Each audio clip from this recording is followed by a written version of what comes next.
welcome along to this brand spanking new podcast. So the Midweek F1 is going to be the last word on the F1 race just gone, and then we're going to look ahead to the next race coming up. I'm Nicola Hume, and as always, I am joined by the Oracle himself, Mr. Ben Edwards. Thanks, Nicola. It's so great to be here and looking forward to the start of a whole new season when anything is really possible. We've got new drivers in Formula One, we've got new cars, but even though they've been pre-season testing in Bahrain, and that's what we're going to be talking about, it's so difficult to know who's going to be at the top end until we get into these first races. Also, shout out to you for pronouncing Bahrain correctly. You're such a commentator. Absolutely nailed it. So we're going to be navigating through the 2025 F1 runners and riders with a lot of help from our very special guest. Yes, and we'll also be getting into the We Need to Talk About section, and that's going to be fun. The teams and drivers who might be feeling under pressure in this very competitive sport. Then we've got the big one. It's our very own Midweek F1 prediction competition of the world. Yeah, that's right. So we're going to be choosing who we think will be the top three in this weekend's Australian Grand Prix as our very own championship begins as well. It's very exciting. Yeah, it's going to be amazing, isn't it? And of course, we're going to concentrate on who we think are going to be the front runners in Australia for this first race of the season. So let's get stuck in. Yeah, so we're going to unpick everything what happened in pre-season testing. Now, our very old cynic producer, Jim, was actually there. So he actually has some talking points that he wants to bring up. So Jim, talk to us. What are we talking about? The big thing being there was all the cars look very, very similar to one another, being it's the last year of the current regulations. So who do you think is going to be the top teams this year, bearing in mind no Nui at Red Bull? Right, well, we can talk about Red Bull. So I work with Red Bull. I host the Talking Ball podcast for Red Bull. So I don't want to be too Red Bull heavy here and too like flying the flag for Red Bull. But I do think that Max will do well this year. Let's be honest, I know Adrian is now over with Aston Martin, but majority of the season last year, he wasn't really touching the car. He was focusing on the RB17, on his hypercar. So I think they're probably used to him not really being there and making tweaks. So I think Red Bull are in for a shout. I agree. And fundamentally, the rules have not changed. And although that car was very strong at the beginning of last year, it wasn't so good in the latter part of the year. As we know, the McLaren was the stronger car. They had developed it better. But let's not forget, it's not a massive change like going into 2026. So it is fundamentally an Adrian Newey car, even though it's been developed over the years. And there is every chance, if they've realised what didn't quite work last year and they've been able to correct it. I'm not sure they have completely, because we don't know yet from the testing in Bahrain. But yeah, I still think Red Bull are going to be a key player. And of course, Max Verstappen is such a high-level driver. Can he go for yet another title? Can he make it 5 titles in a row? Or Lewis. I mean, Lewis is in a Ferrari, right? I mean, you'd expect this is probably his last chance to throw his hat in the ring for an 8-time world championship. Could he do it in a Ferrari? Possibly, because Ferrari was strong last year, and then Lewis behind the wheel this year. Absolutely. And that is, of course, one of the biggest questions that everybody's having building up to this season. How is Lewis going to get on with Ferrari? Obviously, he's being very positive at the moment. He's up with Charles Leclerc, who is a very talented driver. Yes. But, as you say, there's every chance that Lewis Hamilton could go on to become an 8-time world champion for the first time ever. That's never been achieved in Formula One. But to do it with a new team is never easy. And, you know, it's the first time he's not had Mercedes power in the back of his Formula One car. He's gone with Ferrari power. And everything is different when you're with a different team like that. Already he's asked for changes on the steering wheel, I noticed, you know, adjustments to how he changes gear and other adjustments. So it does take time to really feel at home with a new team, but we know he's so talented. It's going to be fascinating to see how he gets on. Yeah. Producer Jim, what else you got? Well, I want to cover off McLaren. They finished so well, and in the test, their long runs were apparently sensational. And also the two driver dynamics there. Let's talk about that. Yeah, interesting. I'm going to throw out a curveball, and I think Oscar might outdrive Lando this year. I think he's got it in him to be a world champion. I'm not saying that Lando doesn't have it in him, but I think Oscar has a certain drive behind him and a certain passion behind him that I think means that he doesn't make as many mistakes as Lando does. There's so many issues that Lando does. Like if he's starting right at the front, turn 1 always seems to be his hiccup. And it seems to keep happening over and over again. So will that happen with Oscar? I just don't think it will. And I think he's going to smash it this year. I can feel it. That's really interesting that you feel that. And I do understand what you're saying, because Oscar has a great ability to him. And he's still learning, isn't he? Because he's not been in Formula One nearly as long as Lando. I do think the Australia race is going to be fascinating, of course, because we've never seen an Australian driver. We've seen on podium, but we've never actually had an Australian driver in official Formula One championship achieve a podium they could hold on to from Australia, because Daniel Ricciardo ended up on it once, but then got disqualified. Unfortunately, it was a car issue he got disqualified for. And I saw Mark Webber on the podium, but he was up there celebrating driving with Minardi, and he finished 5th, which was a brilliant performance. And I remember the excitement of Mark Webber being up on that podium, but it wasn't because he was top 3, so it wasn't an official podium. Yeah. So wouldn't it be amazing if Oscar can start this season by actually getting on the podium, maybe even winning it, if you think he's going to be that strong? I think it's possible. Okay. I mean, they were so strong at the end of the season. I mean, obviously we have just had testing, but I know, producer Jim, you were saying it was really cold and it was windy. Freezing. Yeah. Yeah, it was very windy, very cold. So I don't think we can read too much of that, because it's not going to be like that in Melbourne. However, the top time was by Carlos Sainz in a Williams, which leads me on nicely to the midfield squabble. Williams and Alpine look to have taken a massive step forward. Do you think, either of you, they can knock on the door of podiums this year? It's a good question, isn't it? Because we've got the 4 teams that are all looking so strong up at the front. McLaren, Red Bull, Mercedes, of course, are still looking very, very strong, and Ferrari. So you've then got 8 drivers with those teams who, in theory, are all going to be delivering extremely well throughout the course of the season. So to get onto the podium for one of the other teams, which we're then calling the midfield, that is tough, but not impossible, because we all know in Formula One things can change. Yes. And I was very impressed with what Williams are doing in testing. They are definitely making a step up. I think what Carlos did was very impressive. I think his knowledge and experience coming into the Williams team at this stage is very useful. Alex Albon, his teammate, is also very rapid. So I actually, as a combination, I don't know, what do you think? I think that's a very good combination of drivers. I think Carlos might give Alex a good run for his money, but I think it means that Alex is just going to up his game. Okay. Because I think there were so many hiccups with Williams last year, not so much with Alex, but with everyone else that they had as the other driver. But I think Carlos is going to be a really interesting person at Williams. Like, is he going to stay there? Is he just doing it for a year before he then moves over to Audi? Who knows? So is he going to really give it 100%? I don't know. It's going to be fascinating. I'm excited to see it. Yeah, and I'm really pleased to see Williams making a bit of a step up, hopefully, because they've been through a tough time. Yeah. But James Vowles, the boss, is definitely picking it up. They've got a lot more people now working for them, over 1,000 people now working at Williams, whereas it was down sort of about 750 before. So he's building it up, but you can't do it all in 1 year. You know, and he knows that. He's moving on to the next few years to really build Williams up. But it would be lovely to see them get the odd great result. This is my thing. Because we are sort of questioning what Carlos is going to do. I know that they've said they signed a multi-year contract, but that doesn't necessarily mean that he's not going to skip over to Audi when that happens in 2026. So what does that mean for Williams? Like, how hard are they going to hold on to him? Yeah, it's a good question. I think when you start the season, you just throw everything into it from both sides. You just got to go for it completely. And then as it develops through the season, then we'll get a bit more of an idea of how they feel about each other, how's the season developing. Is Carlos going to be frustrated, or is he going to be happy with how things are going? Yeah. I think, but for the start of the season, everybody just throws themselves in as much as they can. They'll have learnt a bit from the testing in Bahrain, probably more than we can, because the teams know how much fuel they've got in their cars individually, so they get a bit more idea of how quick they are. But we'll get a bit more idea with Australia, and then several races. I've often thought commentating, we'll do the first race, we'll know then who's going to be winning. Actually, it usually takes the first 3 or 4 races before you really get an idea. And look at last year, where it looked like Max was going to dominate the championship, and actually he had to fight for it in the end. Yeah, it ended up being quite an exciting season, and I wonder if we're going to get some chaotic races like Brazil again. Or a little bit doom and gloom, especially on the Alonso side of the garage. Do we think, this begs the question, Adrian Newey will be parachuted in for updates on this year's car?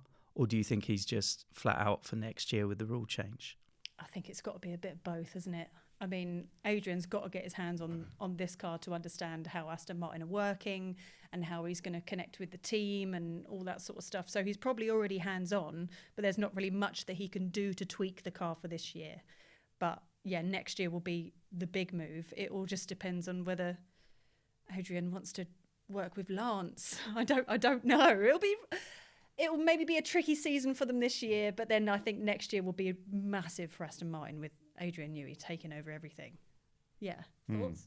I agree. I don't think he's going to be able to do a huge amount about the current car. Yeah. He will bring a few little tweaks, no doubt, but I think the focus... Red notebook. Yeah, indeed. Oh. But the focus surely has to move on to next year when under new regulations, that is when Aston Martin will really be throwing themselves utterly into it. I do agree with you there. But as you know, Adrian may come up with a few little tweaks this year that do help. Yeah. Last year was a bit disappointing with Aston Martin, and I didn't see anything particularly invigorating from the test in Bahrain. But we always know that testing does not always show us what teams are going to be doing. So we will find out. And curveball, do you reckon that they're going to throw a lot of money and try and get Max? But it's possible, yeah, absolutely, because the way that Lawrence Stroll, who has put so much into all of this to make Aston Martin a successful team, I think he would risk it. I think he would certainly throw everything to try and get Max Verstappen in the car. Yeah, and I think they've got the money to buy him. That's absolutely possible. Do you reckon, Jim? I think so. Yeah. Well, there's definitely the money. It's just whether the car's any good. It's the money and the fact that he could then be back in an Adrian Newey car that I think would be quite interesting. Yes. Right. Social media. Right. Social media roundup. I mean, the last few weeks has just been full of Lewis Hamilton, hasn't it? Because there was that famous photo of him looking like the Godfather outside Enzo Ferrari's house, which is right in the middle of their private test track. I heard that they're allowed access to use that house. Is that right? Not all drivers, no. Not all drivers. No, very rare. Michael Schumacher was the last Ferrari driver who was allowed to be in Enzo Ferrari's house. No way. Yeah. So Sebastian Vettel didn't get that chance. Charles Leclerc hasn't had that chance. Fernando Alonso, when he was driving for Ferrari, he didn't get that either. But it was part of the contract for Lewis Hamilton that he is in Enzo Ferrari's house. Part of his contract, was it? I reckon Charles Leclerc's not happy with that. There's got to be jealousy there, because does that make Lewis the number one driver? Well, we will see. I don't know. The number one driver, ultimately, when you're in Formula One, it's on track. It's not. It's your results. It's your performance. Of course. Yeah, but he's literally using the house that Charles Leclerc's not allowed to use. Absolutely. So I think they've already picked their number one. But yeah, Charles Leclerc is very confident there, and he's very engaged with that team. So I don't think he'll be too worried about the fact that Lewis is staying in Enzo Ferrari's house. I don't think that would bother him too much. If that was me, I'd be utterly fuming. If I was already part of the team for a few years, and then another driver comes over, and then he can have access to that house, and I'm not allowed to use it, I would be livid. It matters more to some than others, I think. Shall we introduce our guest? Oh, yes. Yes. I'm very pleased to say that we're joined by motoring legend, former racing driver, journalist and presenter, Vicki Butler-Henderson. Vicki, it's so great to have you with us. Really fantastic. We worked together many, many years ago, but your work in cars has gone on forever. What did you do together? Well, hello, it's so lovely to be here, by the way. Ben and I worked together at the British Touring Car Championship TV series, so I was their main presenter. Ben was presenting and doing some commentary as well. So you had an awful lot to do every weekend. Yeah, but it was a great time. Yeah. And your brother was actually doing a bit of touring cars at the time, wasn't he? Yeah, a bit of racing himself. Yeah, nice. Yeah. So we still both race today, actually. Charlie and I both have racing licenses still, so it's good. That's great. That's great. So talk to me about racing, because you're from a racing family, aren't you, really? So it's just kind of been in your blood. But it's not all three of you that races, it's just you and your brother. Yeah, I've got an older sister as well who always thinks she's the forgotten child because no one ever talks about her because she's not involved in cars, but she's a fab mum and everything else. But my grandfather used to race a Fraser Nash at Brooklands in the 30s, and then his son my dad. He was in the British karting team when he was a teenager. And then Dad had an old kart chassis up at the farm. Dad was turned into a farmer, stuck a lawnmower engine on it. I went up and down the farm on it.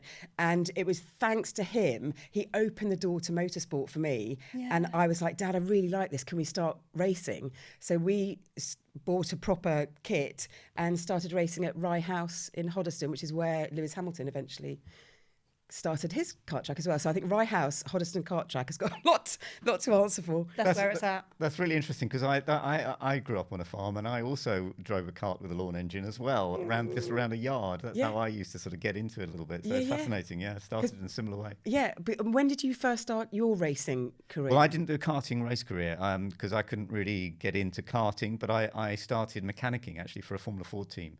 And that's what got me going. And then I did get into racing myself. But did you race Formula first? I raced Formula first, and then, so did I, but not at the same time. Yes, that's right.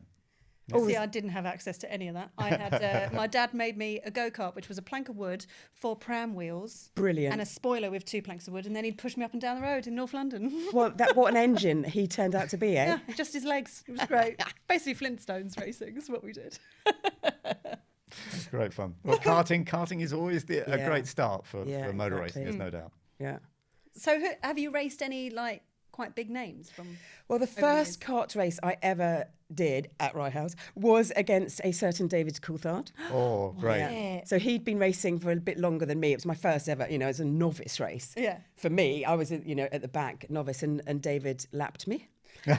And then I started racing with people like Dario Franchitti, who went on to be a, superstar in Indy cars, and Oliver Gavin, who raced Le Mans highly successfully. I mean, these kids went on to have amazing careers racing. I became a TV tart, so I went in a slightly different direction. There's nothing wrong with being a TV tart. But then my younger brother, he started racing, and he was up against the likes of, Jenson Button, Lewis Hamilton, Anthony Davidson. So I sort of watched them all grow up from, little kids as well. Who's faster, you or your brother? That's such a good question. I had to say it. Because we never knew until a few years ago, where we both, for the first time in our lives, raced a Mini in the Mini Challenge. Oh. And he won. Did you let him win? He went on to win the championship that year. And I think I finished about 10th, but it was really psychologically interesting.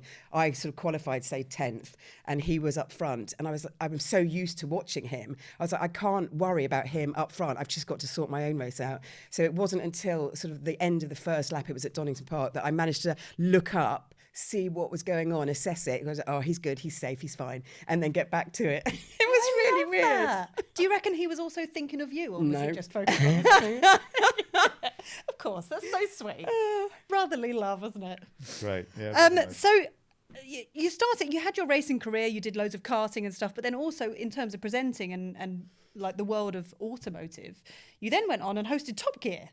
How did that come about? Well, I loved English at school, and I managed to get a job in a car magazine as an editorial assistant. It was on Car Mechanics magazine when I was sort of just after A-level, so I was about 18, 19. Yeah. And then I did a diploma in journalism whilst I was on the job, and eventually then went on to sort of co-launch Max Power magazine, which was a massive modified car magazine. And then I found my true love of testing cars, road testing cars, and then writing about them.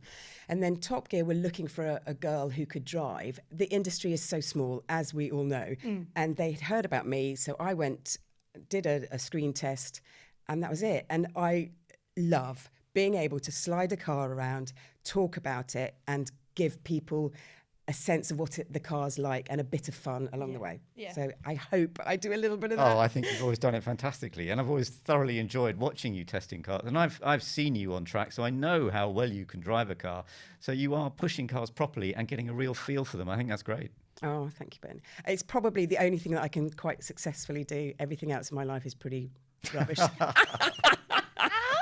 But also, I mean, so you did Top Gear, but you're still doing Fifth Gear. That's still going. Yeah, I know. Honestly, going strong. Fifth Gear, we've managed to outlast Top Gear, outlast the Grand Tour at the moment. Going. But yeah, so we are in our 25th year, something like that. And every single year we put out another series. We're on Discovery and Quest, and we've got another one penned to start filming a bit later on this year. And we were presenting Jason Plato as a touring car driver back when we were working together, and you're working with Jason still Yeah, these days, exactly. Yeah, Jason's on 5th gear, and also we have Rory Reid and sometimes Corinne Chandok when he's not busy on the F1 side of things. So it's all. Does it just kind of become chaotic when you're all together?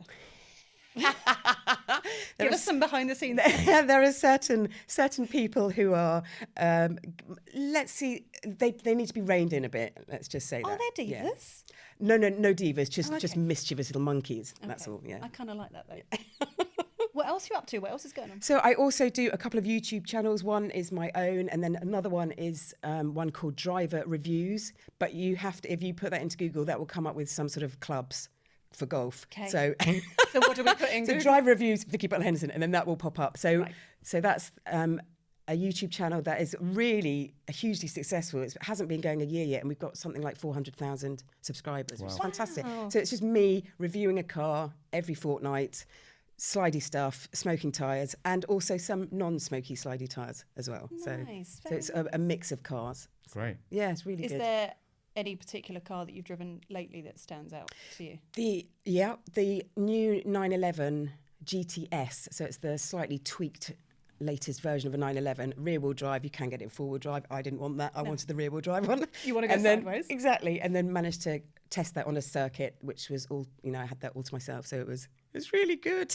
You had a whole circuit to yourself Yeah. just to go and have some fun. Yeah. Oh, I know. awesome. I know. That's the wonderful thing about my job is that I still love it hugely, but also I get in those lucky positions of having a whole track to myself. Racing drivers don't ever really get that because you're all, when you go testing, you're always jostling with other people. I mean, just look at F1, Absolutely. Yeah. So to have one all to myself is lovely. Oh, perhaps with the exception of Lewis Hamilton, he has Ferrari's own test track. Yeah. So he That's probably, true. Yeah. He and I, that's about the only thing he and I probably have You're in common. basically the same person.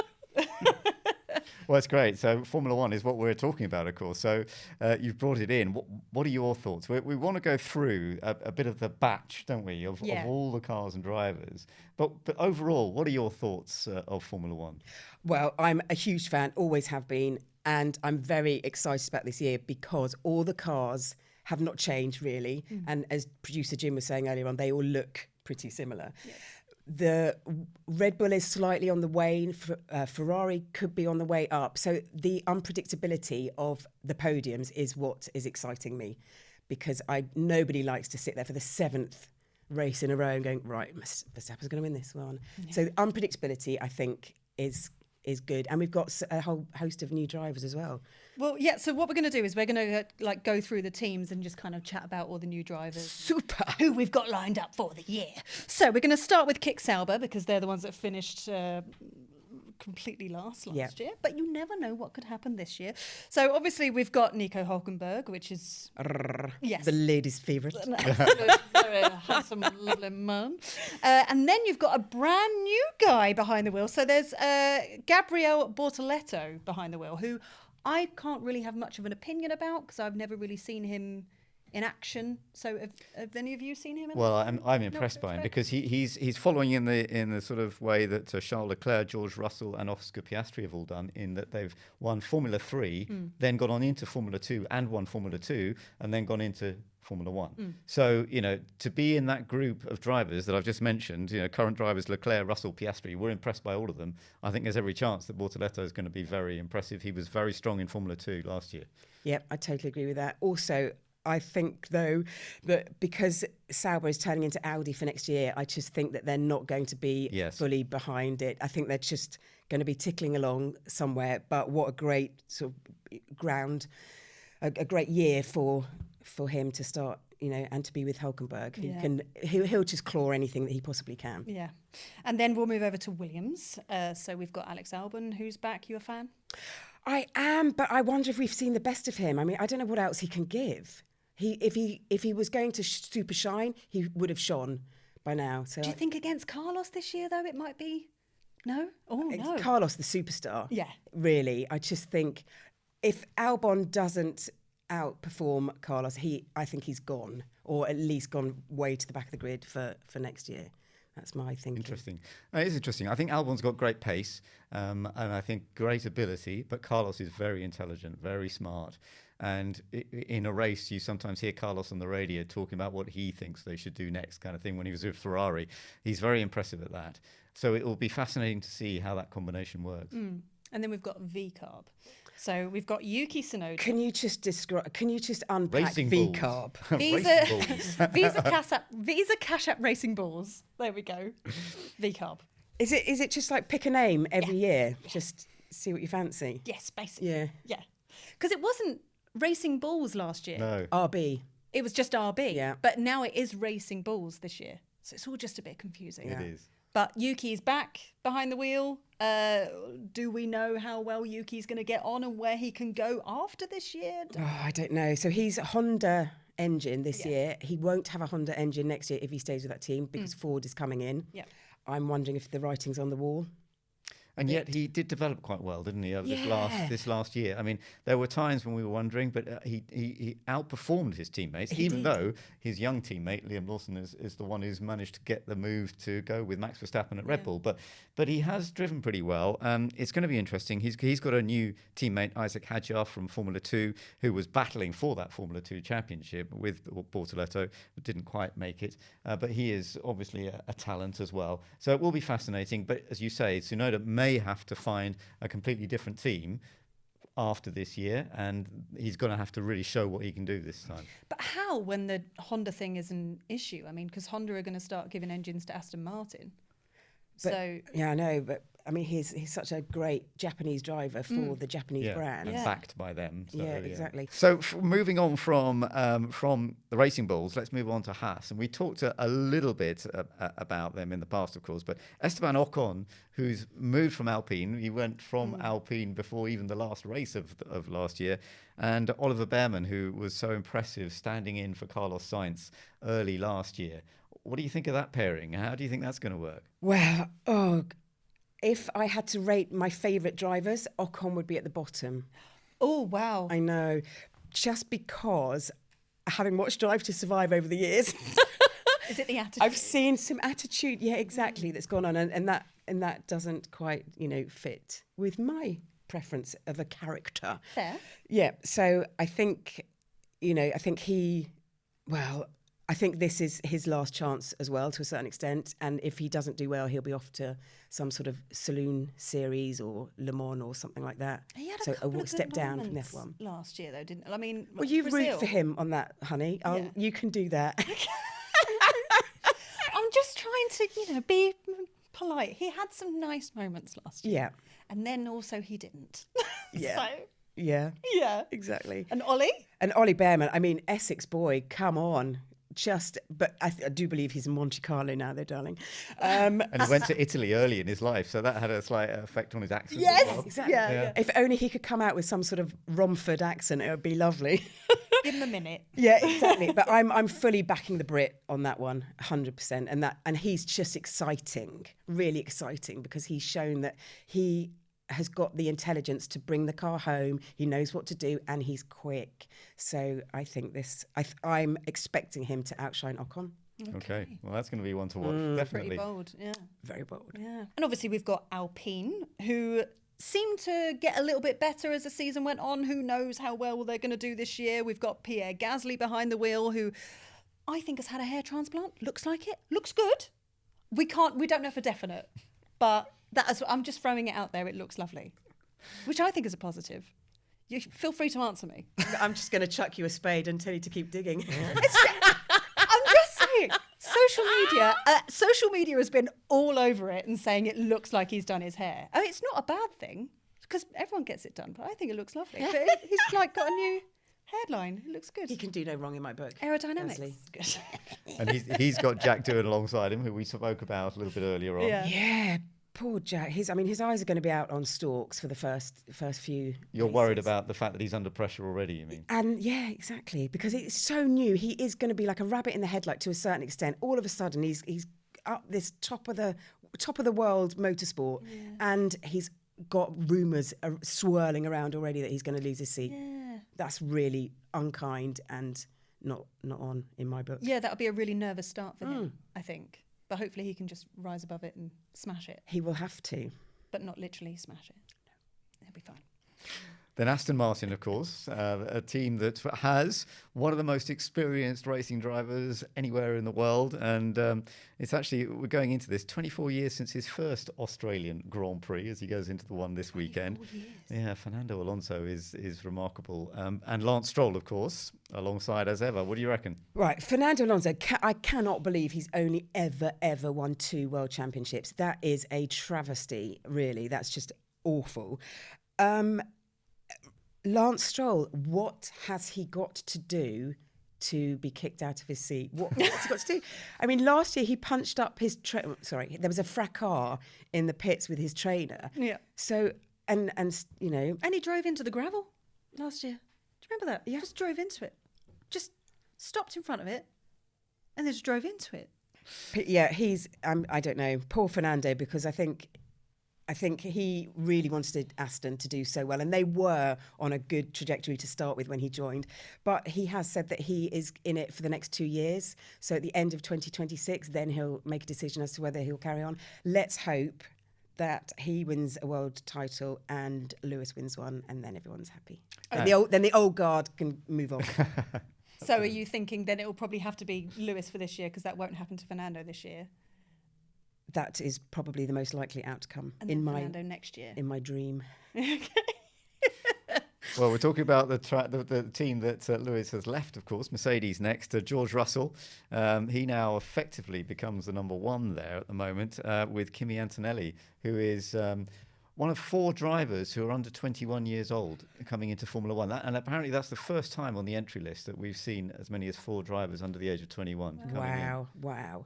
God, at the age of 19, I had my karting career. I'd done some single-seater racing and I wanted to be a Formula 1 driver, but at age 19, I was already fully 100% aware I was never going to be a Formula 1 driver. So I had risen and done by 19, and here he is on that brink of becoming, you know, a Formula 1 driver. It's so fantastic. 19 years old. Yeah. What were you doing at 19? Mostly down the pub, really. Yeah. Yeah. Ben? I was beginning to try and go racing, but I didn't race until I was 19. Yeah. Well, you've got something in common with him then. No, it wasn't Formula 1. Slightly different level. Toto seems to really believe in him, though. Like, he was so specific about his choice. And having Kimi come in, I think, is a really bold choice. I think he will learn a lot from George, but will George find him a threat? Is the question. I don't think, Kimi's been on the junior Merc team since 2019, so he's aware of what's not. I think most amount of pressure is on Toto's shoulders this year. Actually, he's still just 18. He's very nearly 19. Oh, is he? 19 he's very nearly 19, but Okay. he's starting the season at 18. So. Thank you. Beautiful. No, but I think he's the 3rd youngest ever that they've had coming into Formula 1 over the years. Of course, Max Verstappen was the youngest. Stroll, funnily enough, we were mentioning him. He was the 2nd youngest to come into Formula 1. Wonder how that happened. But yes, I think Toto's got a lot to... You know, he's got a lot on his plate this year because he hasn't given his team a great car over the last couple of years, and I think it's a gamble, I think, with the youngster. Yeah. But could pay Good off. stuff. It's going to be interesting. Okay, so Red Bull. Red Bull, we have Max Verstappen and Liam Lawson. Now, obviously, Max is 4-time world champion. He's a very driven, very hard, fast guy, very firm when he puts his helmet on. He's a mean racer. And when he's got the right car underneath him, he's wonderful. Liam is the one that I really hope he does well. This is not because I've interviewed him a few times and I really love him as a person. But to race alongside Max as a teammate is tricky in itself. And I really, really hope he smashes it for those first 3 races and then he can find his feet and then be a full season Red Bull driver. That's what I'm hoping for. How would you describe his character, Liam's? He's similar to Max. He's very chilled when he doesn't have his helmet on. And then the helmet goes on and he can be quite abrupt with a lot of people. Will, flip a middle finger or 2, which is, But, spicy. Yeah, but I think that's a good thing for a racing driver. You want to race hard. Yeah, absolutely. The adrenaline is, as you say, the helmet goes on, the adrenaline comes in, Yeah. and off you go to do the job you're there for and what your dream in life. So you absolutely focus. So yeah, I totally understand. Meanwhile, that. they're both just soppy biscuits when the helmets. I'm intrigued about Max though, because I don't think he's going to start every race from pole, and I would like to know that he can work hard for a place without being a bumper car sitch. I think we saw, I know he did some daft things last year, but actually I do think he drove very well last year in a car that wasn't the fastest at times. He realised that he was just going to have to keep scoring points. Yeah. And I think we saw that from him. Yep. And I think going into yet another year, he'll be even more aware of that now. And to bring up Brazil one more time, that Yes. was an absolute masterclass. When everyone else was saying, we should not be racing, this is unsafe, we're all going to die, there was no mistakes from Max. Just No. Metronomic. Brilliant, Yeah. brilliant performance. Yeah. Probably didn't even blink the entire time. Have you seen him on the sim? He's just like this. Just doesn't even, no movement in his eyes. But then meanwhile, he's also racing and then checking the screens. He knows what's going on the screens. Wild. Yeah, but that's the real talent. I see that in the real talented drivers. They are the ones that driving the car at such a high level is so natural to them. Yeah. They then have a spare brain Yeah. for reading everything else, watching. It's like Alonso's the Fernando, same, yeah. Hamilton's the same. They have this ability to do that. Talking of Hamilton, of course, let's move on to Ferrari. The Hamilton-Leclerc battle. We've talked about it a little bit already. Vicky, what do you? I mean, what are your what a thoughts? dream pairing. Honestly, I mean, I thought Carlos Sainz and Leclerc was a dream pairing, but this one I think actually just nudges it. Brand Hamilton, seriously, what the boy has got the Midas touch. Surely he can sprinkle an extra bit of magic and Do you reckon? and do it. I don't know. There's the hope in me. I'd love to see him win his 8th in a Ferrari. It would be amazing. But it's just a magical thing for me to witness him in red. I'm really invested in that. I love it. And Charles Leclerc can do no wrong in my book. And I just hope that his one-lap genius can compete with Lewis's race pace geniusness. And I wonder if they can Bring it all together. bring it all together. Yeah. That's a very good question. If they can work together well, then it could be very effective for the Ferrari team. So we will see. It's funny, I met a guy called Carl when I was travelling down here today who said, "Oh, are you involved in Formula One?" We got chatting and he's a huge fan of Ferrari. He's always been a fan of Lewis Hamilton. And now he's got the two together. dream team. I my love it. Goodness. Also, Love it. hello to Carl, because we know that he's subscribed. He did. Oh, He's our one subscriber so far. So we're getting there. We're love it. building. We're building. Brilliant. So we've talked about all of them but McLaren. And of course, McLaren won the Constructors' Championship last year after that big gap. Lando Norris and Oscar Piastri, two great drivers. We were talking about them a little bit earlier. Yeah. Are they going to be fighting for the championship? How is this going to go? First of all, can I just say why nobody has ever mentioned how Lando Norris looks like George Michael? He is, for me, an absolute George Michael lookalike. And I never. He doesn't. Oh, he so does. Well, Ben. we've got discussion now, guys. No, he doesn't. He so does. Every time I see him, I'm like, oh yeah, Georgie Michael. Anyway, Can't see it. No? Go back and have another look. I really, really hope that Oscar Piastri absolutely smashes it out the park for the first third of the season, forces McLaren to back a winner, and they back him and off he trots. Yeah. That's what I would really like to see, because Lando hasn't been quick enough to get it all right. And I think Oscar's just got the edge potentially on that. Yeah. That's really interesting because Lando out-qualified him so many times last year.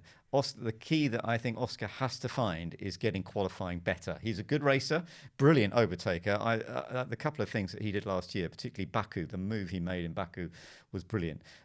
He made other ones on Monza as well. But that qualifying is absolutely crucial to him, because at the moment, as we've seen, Lando is brilliant in qualifying. Not always the best off the line, although the final race of last year, Lando got it perfect and won from the start. So it's going to be fascinating, isn't it? It's whether he's got the head screwed on to power through the entire season, because that's where I think Lando keeps messing up. Just too many little mistakes every now and again where the pressure clearly gets on his shoulders. Yeah, needs to go and listen to Careless Whisper. I can't see it. I can't see it. I'd love to know if anyone else thinks the same. It's so obvious to me. Well, it's something we're all going to be finding out. Absolute cliffhanger. Yeah, anyway, we move on. So that's the entire lineup for 2025. Before we move on, can I quickly bring up, there will be another team for 2026. Yes. Cadillac. Yeah. Cadillac's coming. Who Yeah. do you reckon they'll sign up? Perez, because no one's spoken about Perez. Poor Sergio. It was on everyone's lips for the last couple of years. Yeah. And now look, he's absolutely yesterday's man. Yeah. I know he's with Red Bull and he's going to be doing some exhibition stuff this year, but I'm sure he'll be sniffing. Bottas, Oh, Bottas, I love him so much.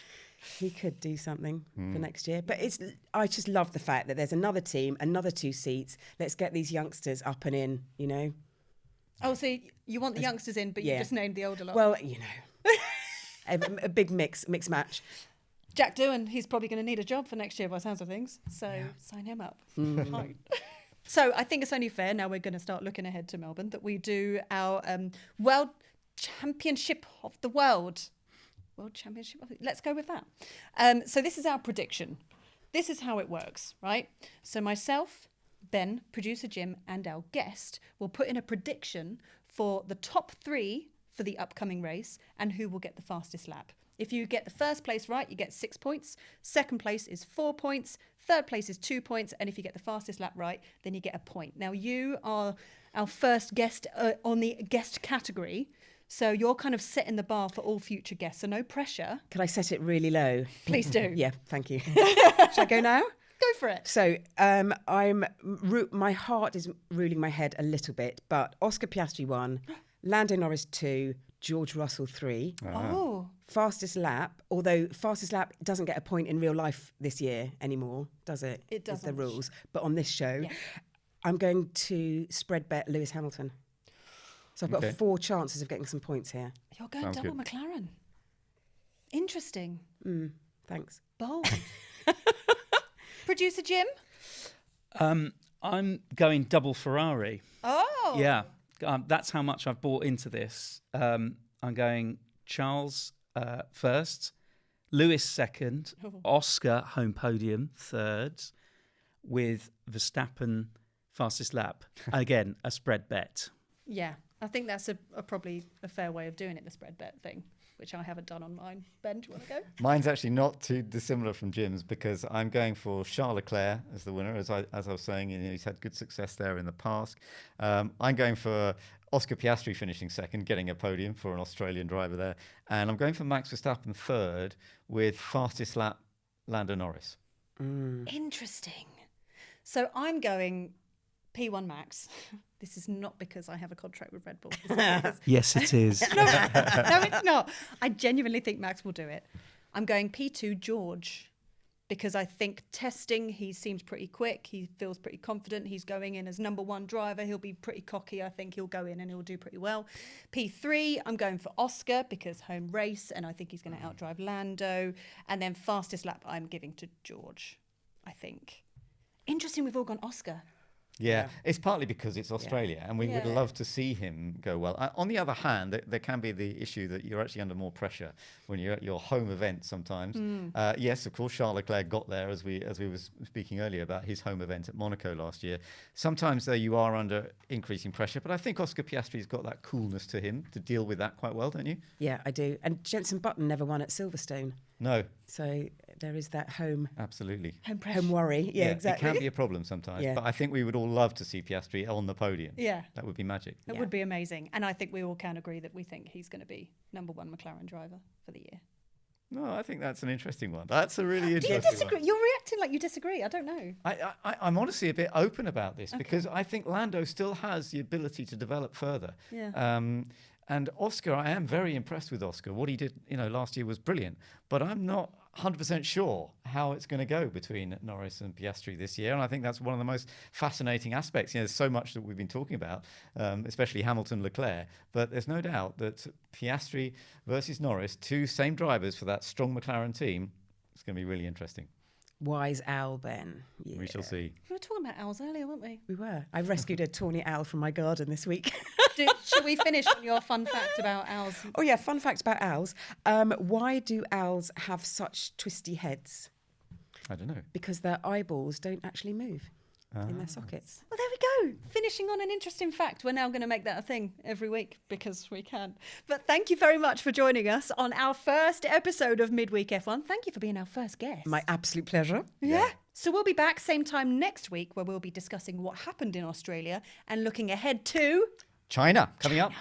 Exciting. Don't forget to subscribe and we'll see you next time.